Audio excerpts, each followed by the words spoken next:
Without further delay, it's now my pleasure to introduce our generative AI and its future at UIC panelists. David Chestek is Chief Medical Information Officer for UI Health.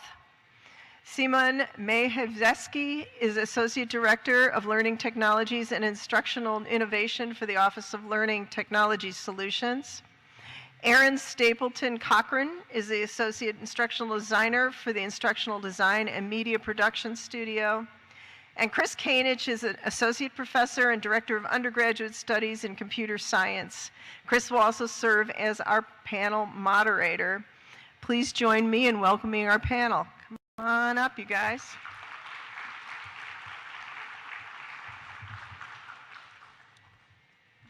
I probably should have introduced them while they were on stage. That would have made more sense.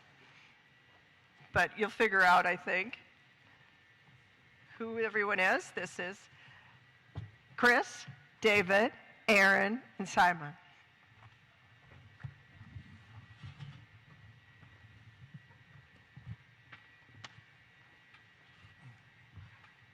So thank you so much, Provost Colley, for your introduction for us.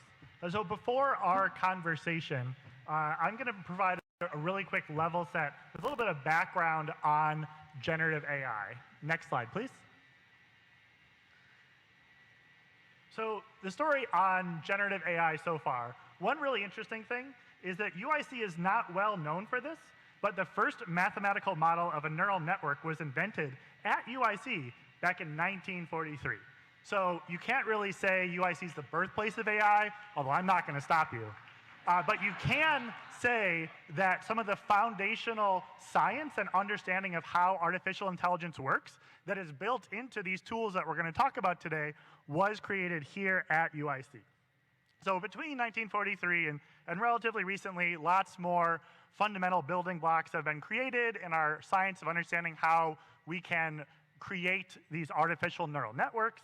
But in the past 15 years, we've really seen a combination of massively parallel computing supported by graphical processing units of all things with just the immense amount of data on the internet and novel deep learning algorithms that take advantage of those two resources have kickstarted the modern era, which has really gone into full speed with the public release of ChatGPT.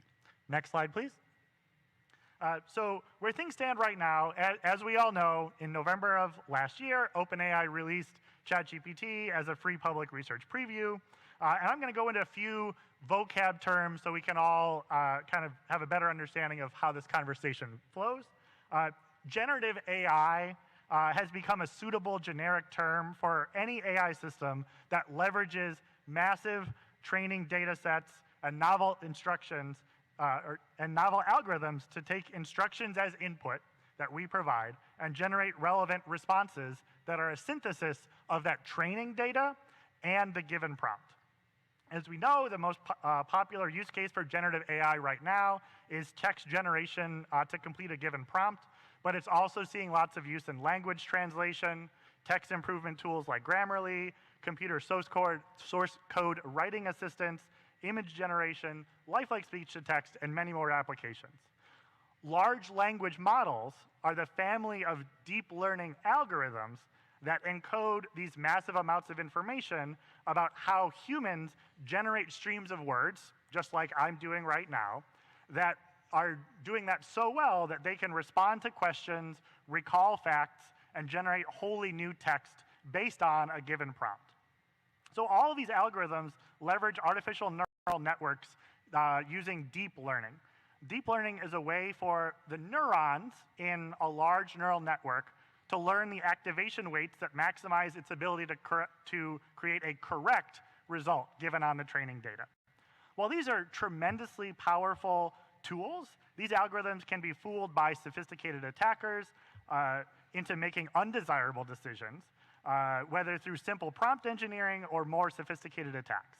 These issues, along with the hallucination and correctness issues which still plague even the most advanced generative AI tools, are part of what makes them such an interesting point of conversation today. So with that, hopefully our levels have been set, and now each of us will provide a quick opening statement from our own individual perspectives. David, you're up first. Next slide. So I am David Chestek. I'm an emergency medicine physician. So I have some background in engineering, but I'm not the expert on the stage for artificial intelligence, but I am wrestling with how to deploy this within the healthcare environment. So I want to talk about that for a few minutes. Next slide, please.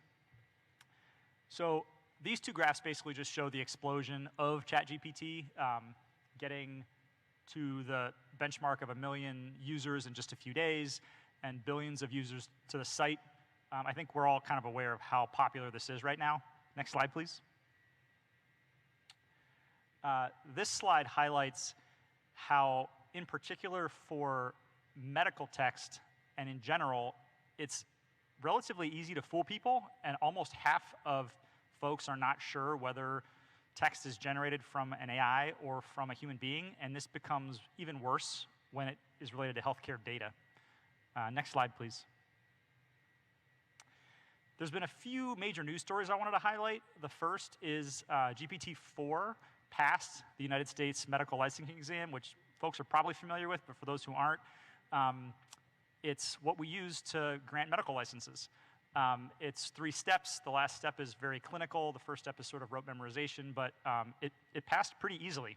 And if you look at the paper, there's actually ways you can chat with the prompts and ask it why it got the question right, and it's usually correct.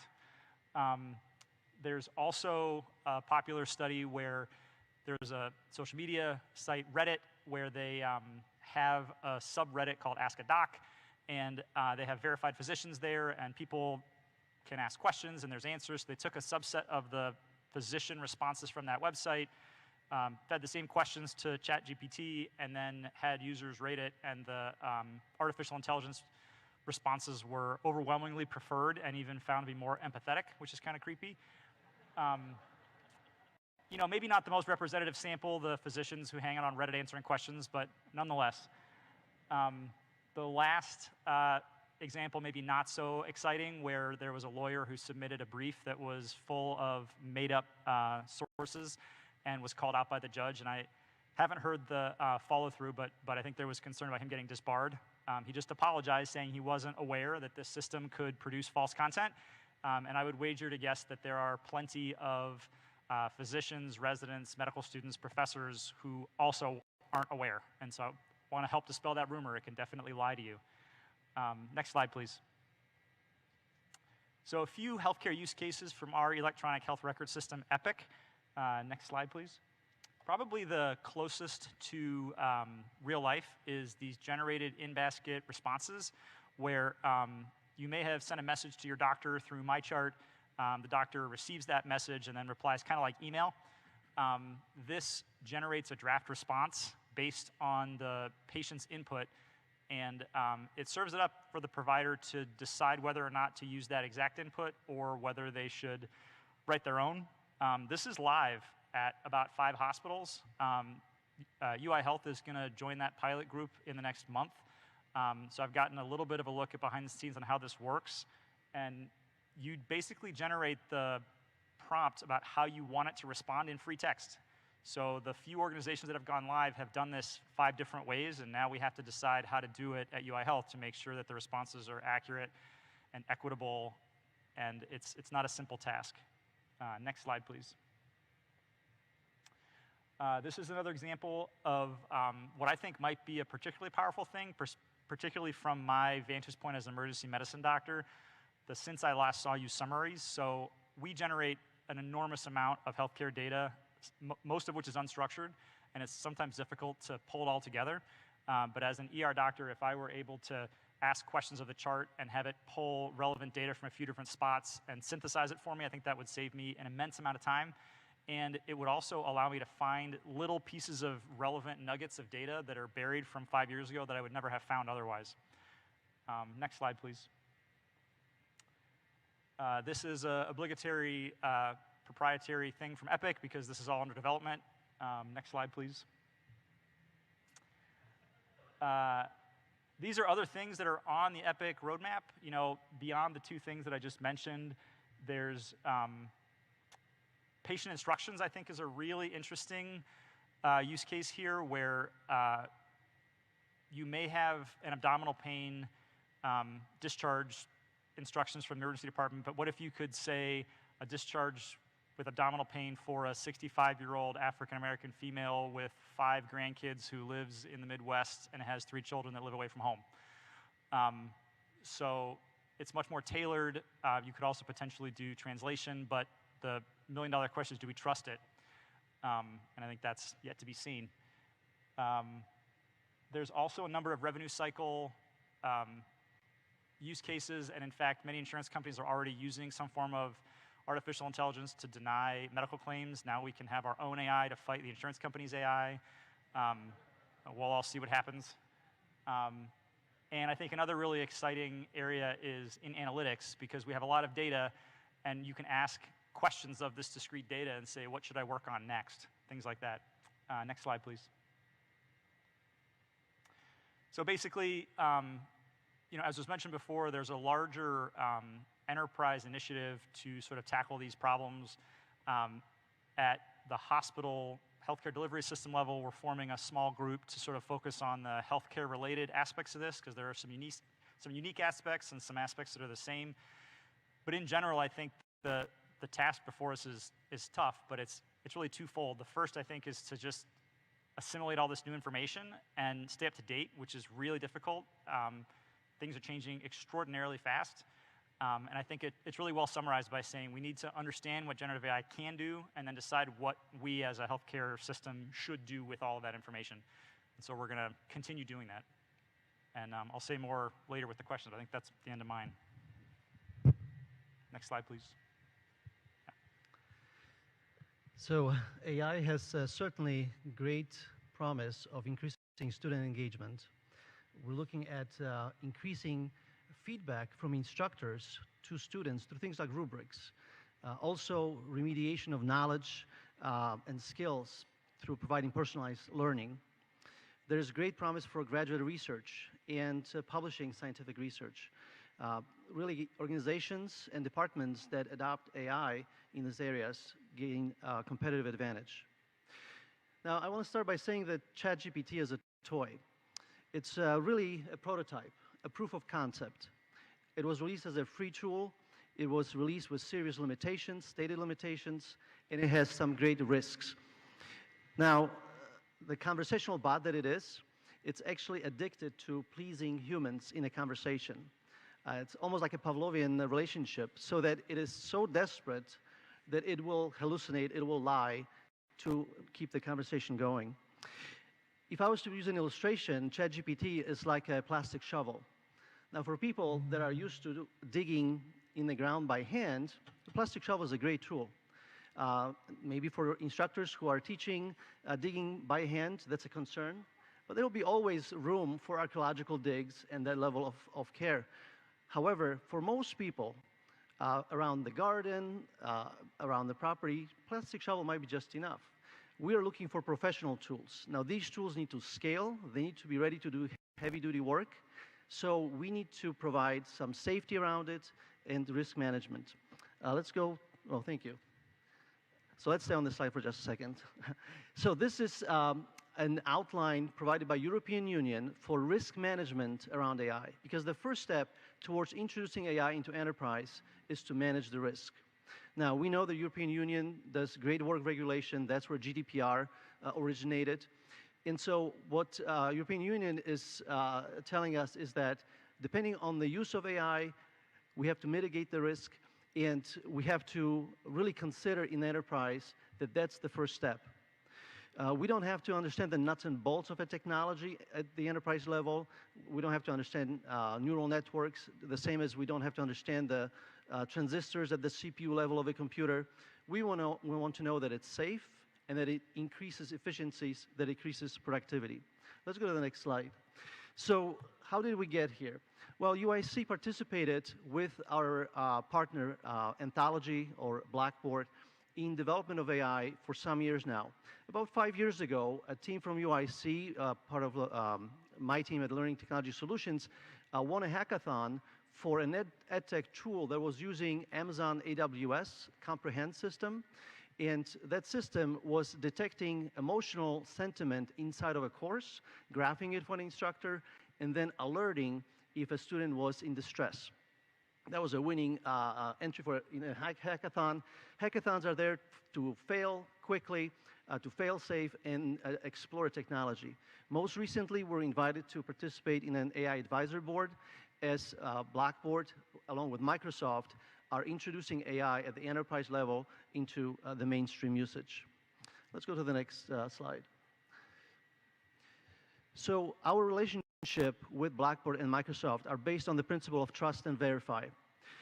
We're saying that we have a legal agreement with Blackboard. That agreement was reviewed by UIC legal team. We also have agreements and evidence of compliance. Compliance having to do with accessibility, with data privacy. So these partners are doing work at the enterprise level. Now you can see that Blackboard is creating this entire strategy for working with AI. They call it trustworthy AI. And the idea here is very simple: to keep organization in control, to let instructors as professionals choose the tools they want to use, but to provide also the verification in terms of audits and reporting. Let's go to the next slide, please. So recently, Blackboard released 6 features that include AI. Now, it's very important to notice here that these features are released to instructors. So these are qualified professionals who can critically evaluate the output of these tools. Now, because these tools can output things very quickly, they can be an inspiration in the creation process, but they can also create engaging experiences. I will mention just some of the features. Let's go ahead to the next slide. The first feature has to do with image creation. So instructors are able to create custom image for the course or a module. They no longer have to spend time doing Google image search and then wonder if the copyright here is clarified or not. Let's go to the next slide. There's also a feature where, given your syllabus and your course objectives, you can pre-create certain course structures. Now, these can be created and removed, and then next version very quickly, but they all have some level of engagement also with images created at the same time. Let's go to the next slide. This is my favorite feature. This is AI to create rubrics. Now, the reason why this is important is because a rubric is a communication tool between student and the instructor about the assignment. So what makes this assignment an A grade versus B and so forth? What is the next step for students to do better on the assignment? Also, rubrics, they create a more objective assessment, meaning that 2 people that use the same rubric should be able to come up with the same or similar outcome. So AI helps faculty not to be frustrated or do tedious work of creating these rubrics, but very quickly can draft up. You can adjust the settings so that you see multiple versions, and then finally accept the rubric that fits your assignment. Let's go to the next slide.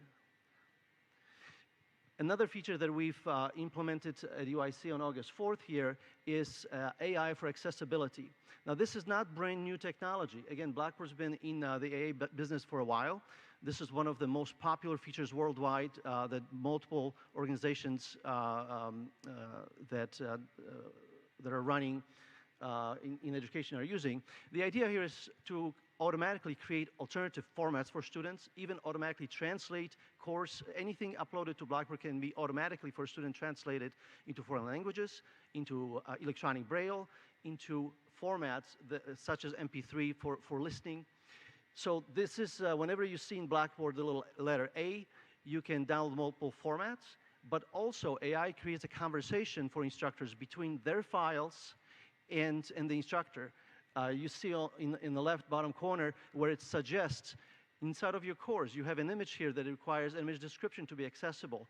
It provides the conversation for improving accessibility of files. So we're very excited to provide these features, but we also need your help to help instructors have digital dexterity, meaning that instructors will continue to really tinker with technology and have the ability to adopt these advanced features. Hello, everyone. I come to this table as an instructional designer who, in March of 2023, was working in the Center for the Advancement of Teaching Excellence. And at that point, we were inundated with questions and requests about how to navigate the choppy waters of generative AI and pedagogy. So I'm approaching this topic today. It's huge. It's a vast topic. But I'm going to speak specifically about strategies that address some of these faculty concerns and that spotlight emerging student AI usage trends. This leads us to 2 tasks I've identified as essential to getting ready to teach this fall. So just a really quick 5-minute overview of some things you need to look at. So first, I'm sorry, if you could, yes, there's a slide. So first, let's think about academic integrity policies and how we can reconfigure them to address AI. So on this slide, it shows some results from a spring 2023 student survey. In this context, let's think about spring 2023. Many instructors were just getting familiar with generative AI, and very, very few had even thought about building course policies or thinking about how they would implement course policies. So, looking at this survey, on the other hand, in spring 2023, nearly half of the students reported that they'd use AI tools even if they were forbidden by their school or their instructor. So this shows us the importance of putting clear academic guidelines into place. Without clear policies or with only strict bans in place, students will make up their own rules. And when this happens, we risk creating an uneven playing field where some students leverage AI tools and other students do not. And this may lead to students making academic choices that don't best serve their learning. Next slide, please. So how do we implement AI policies? To start, all instructors or your departments need to update existing academic policies so that they make clear the role of generative AI in their courses or in the programs. This is where we identify when it's acceptable to use AI or when it's not. These policies can apply to an entire course, or you can craft specific policies for particular assignments or particular activities in your course. To get started, you can consult Kate's AI writing tool teaching guide. There's some QR codes in the Kate brochures that are on the table. I'm going to refer to a couple different things of Kate's. You can look at those later or take them home with you. You can also see what other instructors around the world are doing with AI policies by checking out the crowdsourced Classroom Policies for AI Generative Tools document. And this resource will be made available to you after the event. The next step is that I would suggest inviting students to offer their suggestions on your policies or even co-developing the policies with the class, within the class. Student opinions are important, and they have different insights on this topic that you might not have thought of, or that your departments might not have thought of, your colleagues might not have thought of. It also builds student buy-in and fosters community, which creates an inclusive and open and accessible classroom, which is what we're all looking for. Finally, instructors should discuss AI policies throughout the semester and review them as needed. Revisiting the topic ensures that everyone is on the same page regarding these guidelines. These discussions can segue into much-needed AI literacy training for all instructors, your departments, and students, and spark larger conversations about AI's place in society and how it's evolving as we move into the future. Next slide, please. The second task essential for fall course planning entails adjusting course assignments to address the appropriate use of AI. On this slide, I've shown results from a June 2023 survey, so a few months later. When asked, university students were turning to ChatGPT for tasks such as homework, test answers, and essay writing. If you look at the figures, it's kind of, it's a little bit of a shock. The students had said that 89% of them were using the tool to complete their homework. They were using ChatGPT to complete their homework.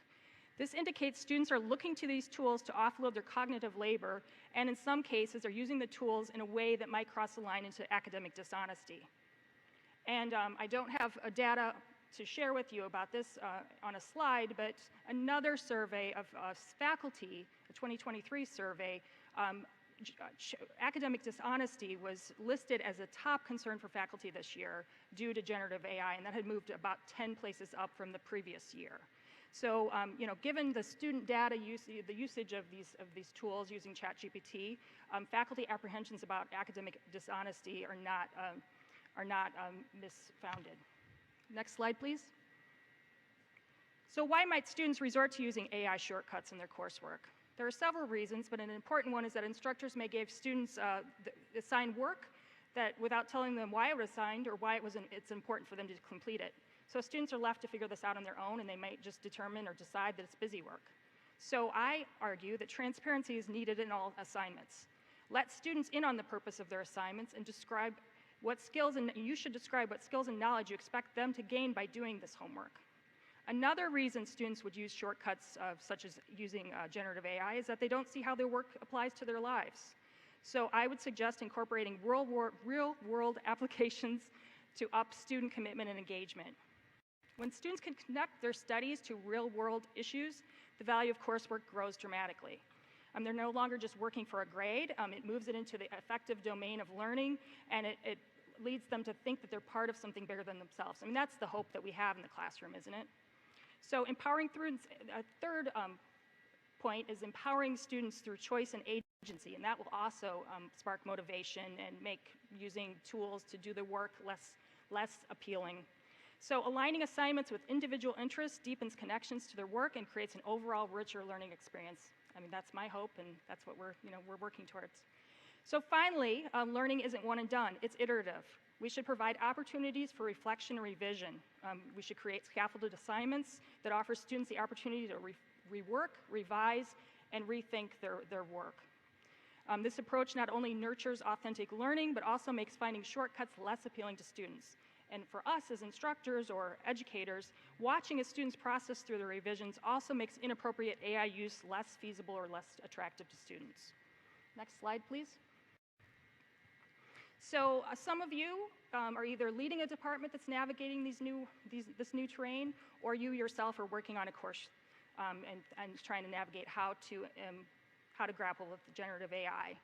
And you might not have, you might be a little bit confused about how to begin working. So here at UIC, we have a couple of different resources. The IDMP, the Instructional Design and Media Production Studio, and Kate offer a variety of supports. So if you're more inclined to work on your own, we have created an AI writing tools teaching guide. Again, that's in that, you can access it via the handout, the brochure. If you're looking for opportunities to socially collaborate on reworking assignments, we offer a couple of workshops. Kate offers a couple of workshops in the fall. There's an in-person format in October and a Zoom-facilitated one in November. And for individual advice, you can do one-on-one consultations with someone like myself or someone else on our team, where we can help you fine-tune your assignments or course activities. And all of these, like I said, they're either in the brochure or they'll be shared out in emailed resources after this event. So as we move into the future, let's make sure that AI becomes an equitable tool that moves forward learning and not one that prohibits it and pulls back. So thank you.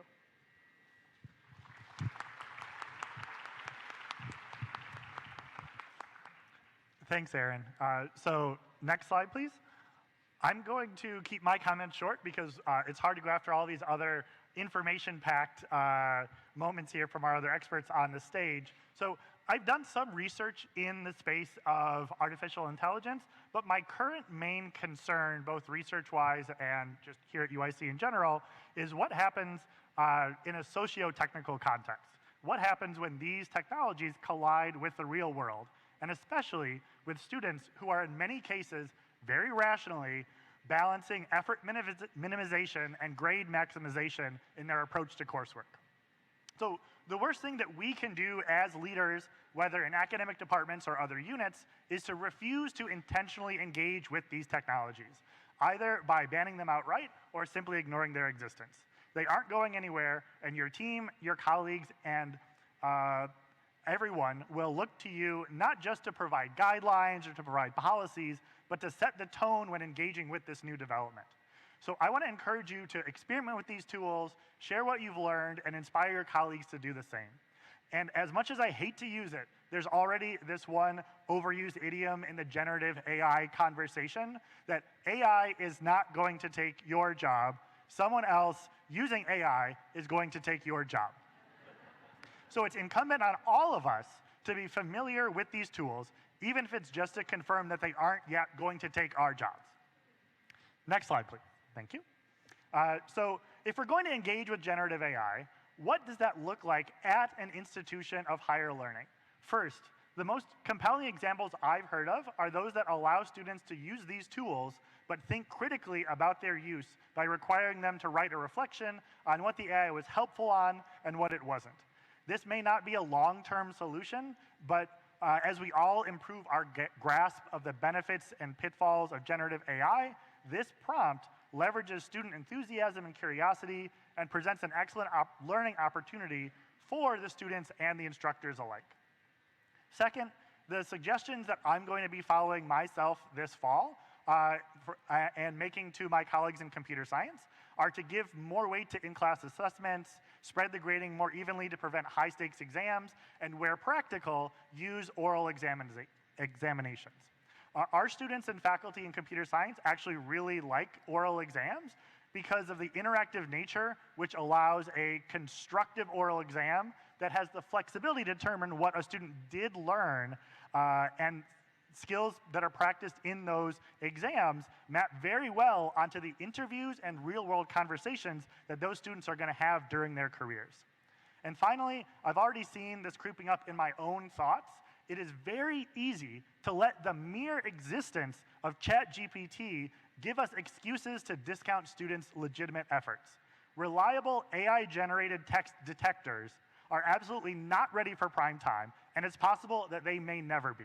We owe it to our students to prioritize student agency, as Erin had mentioned, and structure our relationship with these tools such that we aren't put in a situation where our own unconscious biases might harm our students.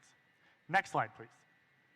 So far today, we've seen all the amazing opportunities in instructional design and healthcare situations throughout the university for using these new tools enabled by generative AI. But make no mistake, it creates plenty of problems and questions too.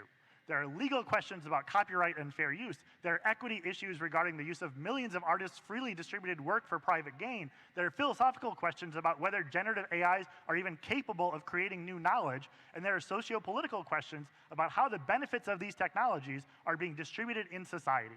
And every single one of these questions are best investigated at universities and at UIC in particular.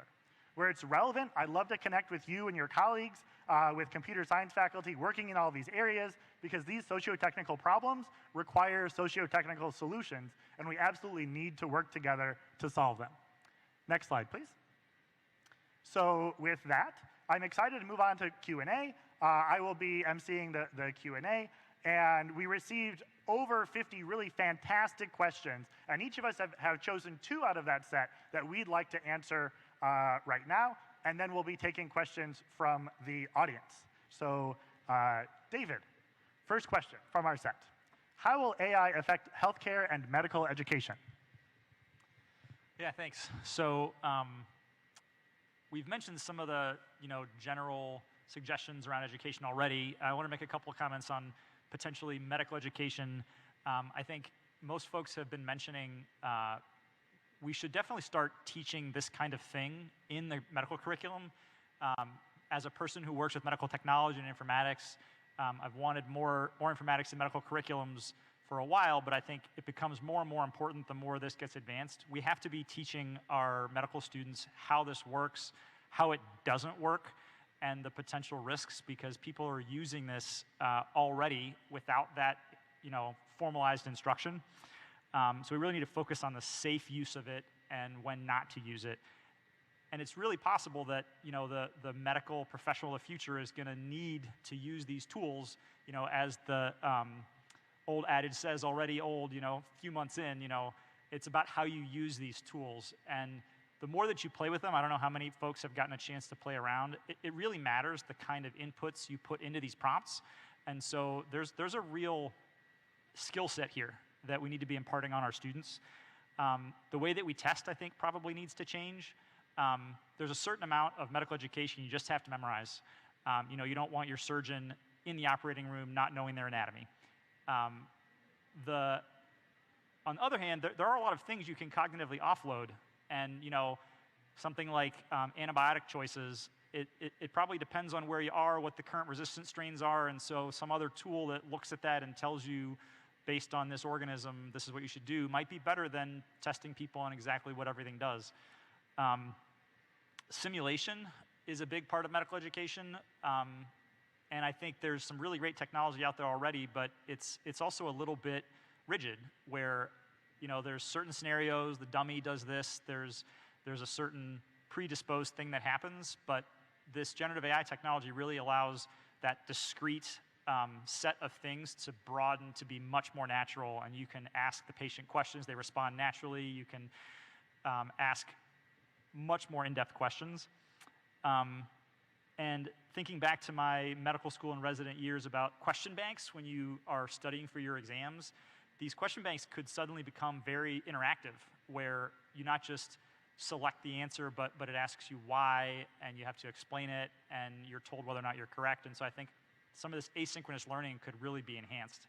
So I'm certain that there are many other things that are going to change I didn't mention, but those are some of the things that came to the top of my head.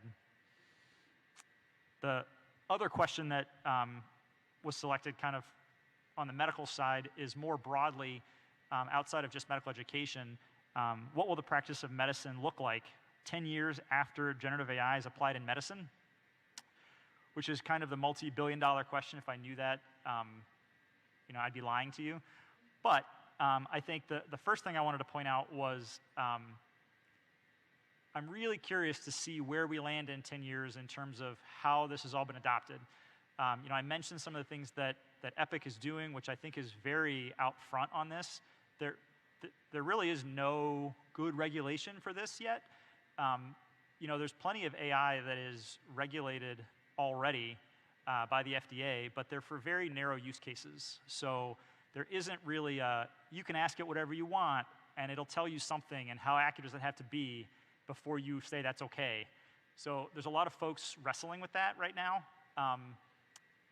And I think it's really important that folks like us at academic centers, along with hospital systems, along with the FDA, come to some idea of how to put our hands around this, because right now there are no guidelines, and it's up to each hospital to decide what their risk tolerance is.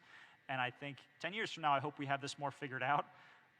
But let's assume that we're there and the tools have been refined. I think one of the most important things is, people talk a lot about hallucinations, which I think is particularly important in medicine. You don't want your doctor hallucinating things. But those are potentially solvable problems. And one thing that gets me really excited is if you were able to ground the AI more deeply in, say, the medical literature. We want to practice evidence-based medicine, but a paper comes out or multiple paper comes out, it's 10 to 20 years before we start practicing that. So what if we could more immediately assimilate all of this knowledge that's relevant to our patient, pull it from different sources, put it together in a relevant way, and you have all the medical knowledge at your fingertips? I think that could really revolutionize care. Expanded access is huge. There's an existential question in my mind, even in the current state, of which is better, no response or a 90% correct response, for more rural areas where there is no one to answer you. And so this expanded 24/7 access, never tired system, I'm hopeful in 10 years gets to the point where we can potentially offload some of those tasks and provide better care to people who are historically underserved, while maintaining the equitable framework that's not getting worse care, which is really the dilemma that we're trying to struggle with. The last thing I'll mention here is clinical decision support. We have all these tools in the medical record system that suggest things that you do. It's very rudimentary, it's very binary, yes, no, and I think there's real opportunity to improve the care we deliver through more intelligent systems. Thanks, David. So Simon, can AI play a positive role in administrative work, such as preparing reports and other analyses? So for everybody here that is not teaching, but is interested in how to improve productivity, yes, certainly AI can be, but we have to understand the safety issues here. Whenever you're copying and pasting into an external system, such as ChatGPT, even though they provided a policy that was not vetted by UIC administration, so you're taking a risk. And we've had examples where people post passwords, and those passwords will pop up for individuals. So the promise here is, of course, it's a communication tool. So as a communication tool, think about last time you received some angry email from someone. You know how people do reply all and possibly get fired for that email.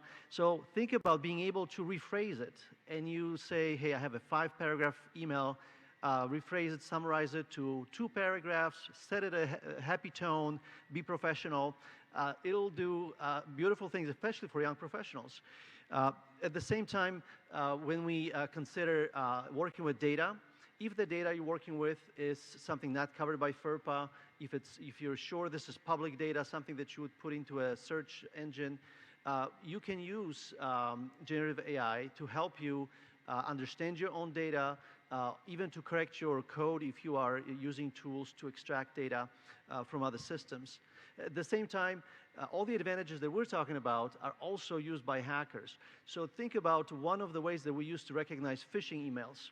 It was the grammar wasn't correct, the flow of the language wasn't right. Well, guess what? These will come in perfectly now. And these folks are able to use generative AI to write code, to write better malware.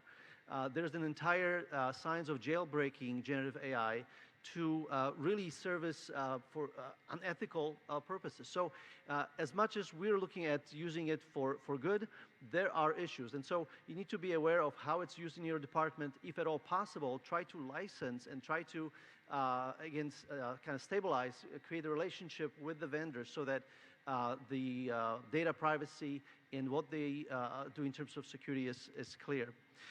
But I would say that this is something that we want to tinker with, and we want to be careful while using it and understand how it works, but it certainly has great promise to make us better communicators. Reading and writing, we've done made pretty good living, of making reading and writing a very important skill. The whole academic process is based on that. But that's not a natural thing for human beings. We kind of invented that.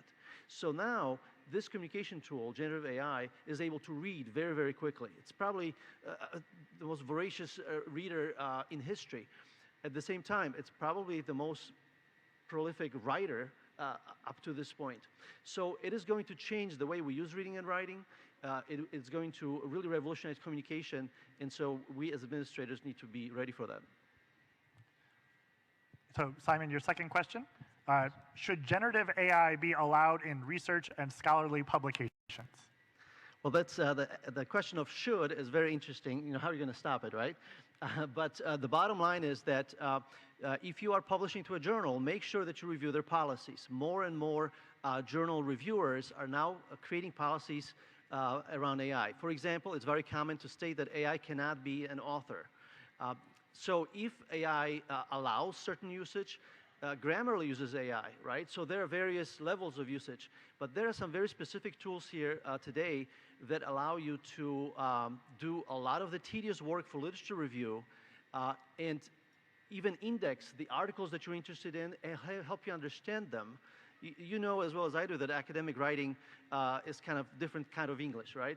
And so these tools help you to understand, help you to find articles, but it's also important to understand that academic writing, such as scientific publishing, is kind of broken. There are some great articles out there that show that a majority of published research is actually wrong. The p-value hacking, all kinds of methods that keep us in kind of the business of citation economics, that can be changed with AI because it helps us to associate facts quicker. It helps us to really do some tedious work a lot quicker. So if you're interested in some tools that now we can already kind of investigate, there are some beautiful tools that will help graduate students, that can help departments. But again, this is all based on kind of a safety levels and that principle of qualified individuals critically evaluate the output. Thank you so much, Simon. Erin, first question. Would a mandatory training module on the use of AI for all students help us head off accidental plagiarism for our students, particularly first-generation students? I mean, so I kind of did some queries to see if there was any kind of training that's in development, and perhaps one of you might know more about this. You might be working on a project in this field. I'm pretty certain that something will be coming down will be developed in the future, probably for the U of I system, as far as just basic Gen I literacy, thinking about data security, privacy, ownership, things like that, bias, its limitations, its strengths. I'm sure it's kind of generalized training will be coming to us pretty soon as staff, admin, and probably student versions as well. But I think that the secondary question about students and students that are first-generation learners, I think I feel guilty saying this, but I think this is going to be most impactful in the classroom with instructors in their departments. I think small lessons kind of bundled in with basically things about research and citing sources and what ownership means with your writing. I think this all works together, and I do think it's an important concept for all students in our school, but first-generation students as well, or maybe perhaps in particular. So what's the second question? Thanks so much. And so the second question is about the role of generative AI in the classroom, again. So how can instructors build a general culture of encouraging and exploring new technology while discouraging cheating with AI? Easy one. Oh, that's an easy one. So I would kind of break this down into pieces and kind of the consultation route that I've taken as an instructional designer. I would look at the assignments that you're speaking of, the ones that you feel are most susceptible to cheating, that you feel that students are not, the work that they're submitting is not really aligned with real thought or real labor on their part. I would work through those and I would also, I would test out the tools. I know some of you are not very comfortable with that, but your students certainly are. They're going to be putting your assignments and pieces of your assignments in those tools and seeing what kinds of responses they get. So I would play around with the tools and see what kind of output they get for the homework or the assignments or the assessments that you're creating, and see, what if this passes as something that's a C or a B or an A in your course, and I would work through that. I would do that process, and then I would think about what the learning objectives are that you really want the students to know, and is the assignment that you're presenting in your class really structured in a way that they are actually demonstrating that they know what you're asking them to demonstrate. And so using all of those pieces together, some of the things I spoke of in my presentation about social learning and real life applications, I think that can build some excitement. And guiding students in using these tools. You can, instruct them about, okay, it's okay to use it for idea generation. If you do use it for idea generation, please submit the file of the output that you created as part of your assignment. Share that with me, discuss your process. So I think just getting an active and engaging communication with your students throughout the work process is how to get through this. Thanks so much. So the final two that I have here, one follows on what Erin was just mentioning right now. The question is how to best incorporate AI into courses, how to detect assignments using AI if AI has been restricted for said assignment. I really want to bold, italicize, and underline that we cannot determine whether a piece of text has been generated by an AI or not. And the most important, in my personal opinion, follow-on to that, the corollary to that, is really that if you think you can do it, you are almost certainly relying on your own biases with respect to that student, that whatever is happening with your own life that day, of whether that student has worked really hard on something or has shoved it into ChatGPT and just immediately submitted what was given back. So we need to check our own biases. We need to understand that it's not going anywhere. We have to engage it head on. And hopefully here, the silver lining is really that this is new for all of us. Myself and everybody in this room has had access to this amazing, exciting, terrifying new tool for about 9 months. So there's a lot of enthusiasm, and I really do want us to explore this together with our students. And my second, and this is the last question from our prepared set that we received before the talk, I'm going to play a little bit of a favorite here. This was my favorite question of everything submitted. Will AI replace the need for faculty? I am faculty, and I am biased, and I'm going to say no. Shocker. But really, one of the things that I've heard in some of these discussions is that the most impactful faculty members are creating learning environments that motivate students. AI cannot do that yet. It might not ever be able to. And if anything, from what we're seeing in terms of academic integrity and the hurdles towards learning, it might actually be a headwind towards creating those environments. So I don't believe that the way that we create these fantastic learning environments will be challenged by ChatGPT and AI, but to call back to what I had mentioned earlier, the faculty that engage with AI will absolutely be able to make better use of it, of their own time, than the people who don't, the people that ignore it or say, oh, it never works, yada, yada, yada.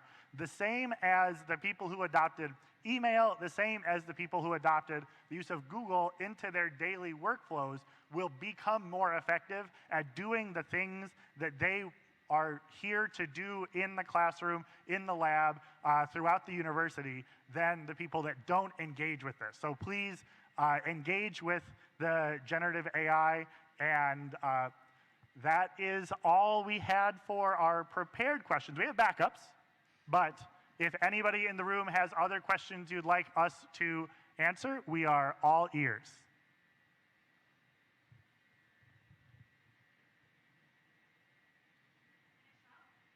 Go for it.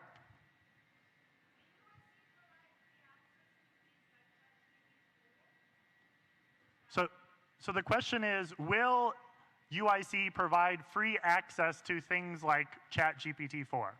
I am not aware of that. I am aware that I can use my discretionary funds to pay for it, because as of this morning, I do pay for it. And I do think it's a fantastic use of $20 per month of my discretionary funds, but I do not have a direct answer for that.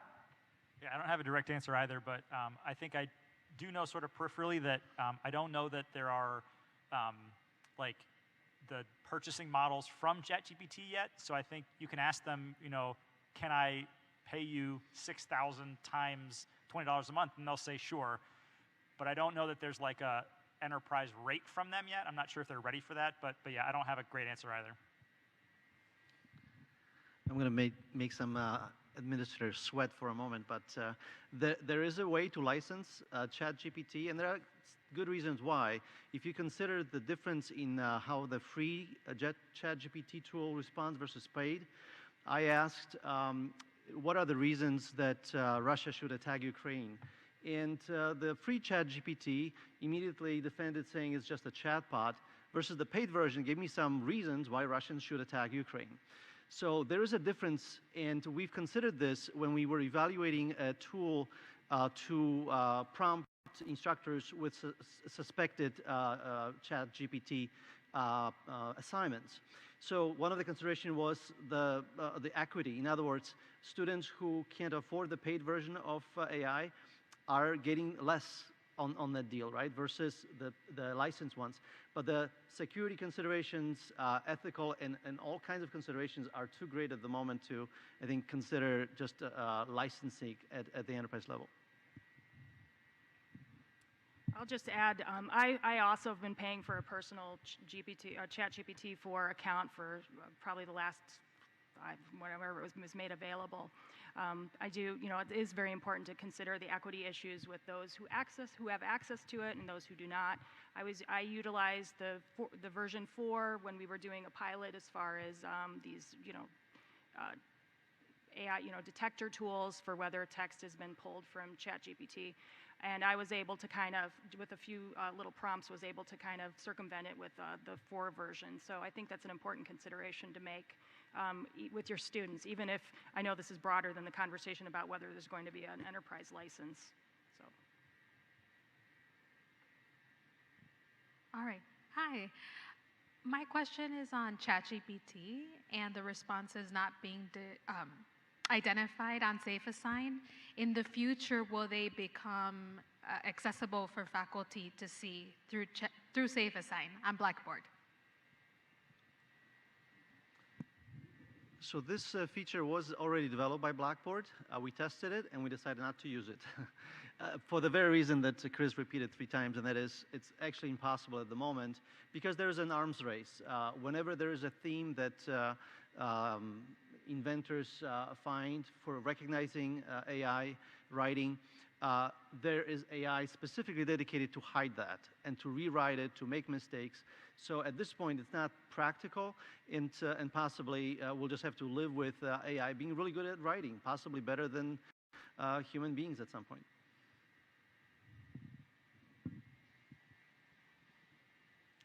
Hi, thanks for a really great presentation.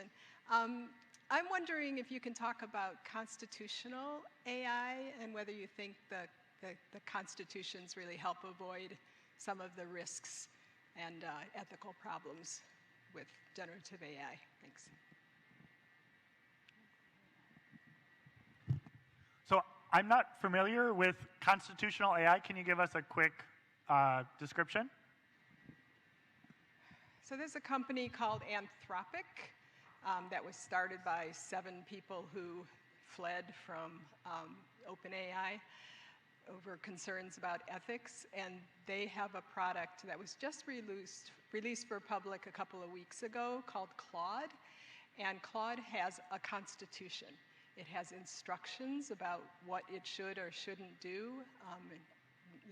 That's taken from the international rights from the UN and all sorts of places, and it helps it avoid pretending it's somebody else, avoid making sort of racist or biased statements. It's pretty interesting. Yeah, I can definitely speak to that. So again, I'm in cybersecurity and privacy, so you can call me cynical here, but those types of guardrails, whether they're being implemented by Anthropic or any of the other purveyors of large language model-based chatbot tools or similar tools, are not really understood to be truly robust enough to prevent at a very high level of certainty the types of things you would want them to prevent. A lot of those defenses are being built in kind of at the end of the training process. So the training process at a very high level, what they're doing with these models is they're taking the sum whole of human knowledge as approximated by stuff people have written on the internet and in dictionaries, academic papers, etc. And they are just teaching it, how do humans create these streams of text? And when you're doing that on everything, it's not really feasible to say, oh, I'm going to look through every one of the 800 billion different characters that goes into this and figure out what is ethical or unethical. And so then we can only train that foundational component based on the good stuff. So you're training on absolutely everything, and then you're building on top of that an ability to do a specific task. And very often that is answer questions or continue a chat conversation. And that's the portion in which most of the systems that I'm familiar with are building in those safeguards. And just as Simon was mentioning, there is an arms race of who can come up with the best safeguard that instructs or configures that network to be safer, and then who can then say, okay, given the way that they defended this, how am I going to attack it and get around the safeguard that has been added? So I personally, while I don't know the exact architecture that Anthropic is using, I would not necessarily trust that it is, we can all go home and not worry about these ethical concerns. But that's a great question. If I may, I just wanted to add that this brings up the very interesting theme in AI, and that is kind of auto ChatGPT models that basically correct themselves, because that's the general idea that ethically AI can correct itself. So think about what's happening right now in that even in ChatGPT, you can create a prompt where the system will ask you to clarify your thoughts. And it's a circular prompt that keeps asking you, is that what you meant? Answer these questions and I'll help you to clarify your prompt. That is an interesting use of AI in being circular and improving itself. But I encourage you to look up some of these prompts, and I've shared them on my LinkedIn account, on how ChatGPT can clarify your thinking by asking you the right questions. And that's a very interesting, different way of looking at it.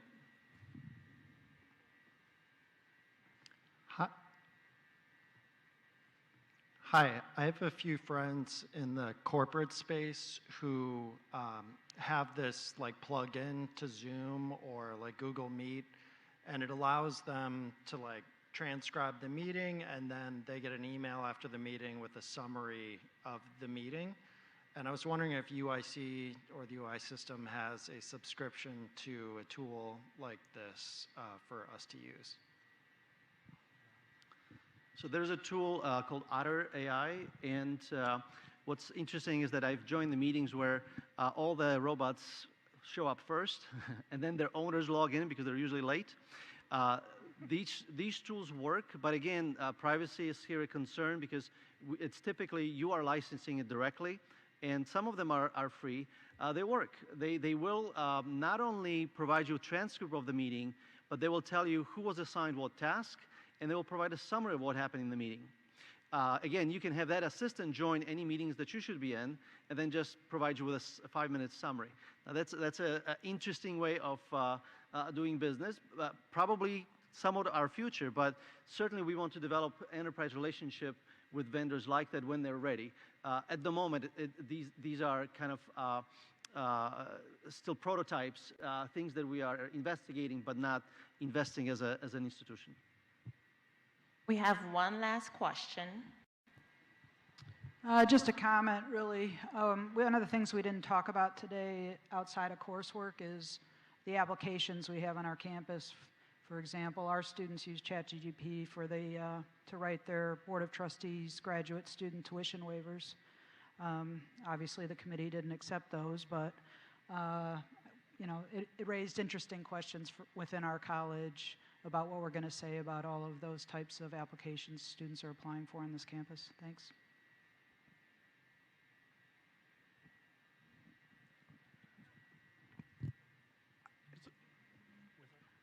I'm sorry, was there a question in that? Okay, thank you. Great. So please join me in giving a very special thanks to our expert panelists, David, Chris, Simon, and Erin. It was fantastic. I'd also like to take a moment to thank Chancellor Miranda, as well as our breakout session leaders for their time and energy today. Rafael Flores del Cavalier, Nicole Bursa, Carol Peterson, Lynn Thompson, Natalia Lopez Yanez, RJ Sari, Diana Serino, Mike Stife, Fred McCall, Lori Schellenberger, Thomas Warfield, Dara Crowfoot, and Christopher Blakely. Thanks to all our breakout session people. And a tremendous thanks to all the staff and support volunteers from the various units, including the offices of the Vice Provost for Faculty Affairs, Vice Provost for Academic Programs and Effectiveness, the College of Liberal Arts and Sciences, the Chancellor's Office, the College of Education, and the Offices of Diversity, Equity, and Engagement and Global Engagement. We appreciate your time and effort in making today possible. I especially want to thank my staff in the Provost's office, Tyler Nielsen and Alana O'Connor, who led the logistics and content portions of the retreat respectively, and of course Erica Goldman, who is always there to support us all along the way. I couldn't have done this without them. Thanks to everyone.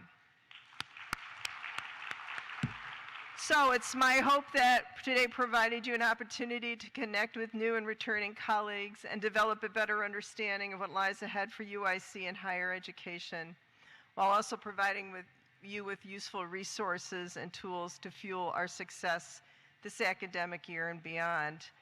Please be on the lookout for an email from my office with a link to the various resources shared today, as well as a link to a brief survey, which you can access now via the QR code up there, designed to help us improve your experience next year. I hope you will take advantage of these resources, encourage your colleagues who weren't able to attend today to do the same, and then together we can continue our incredible trajectory and fulfill our mission to provide the broadest access to the highest levels of educational, research, and clinical excellence as a public R1 and minority serving institution. So thank you and best wishes for a successful and inspiring academic year. I have a couple more little things. If you took a parking ticket, you should not have any issue leaving today, despite the fact there was no attendant this morning. So you should be able to get out of the parking structure. And please return your name tags so we can use them again next year. Thanks, everybody.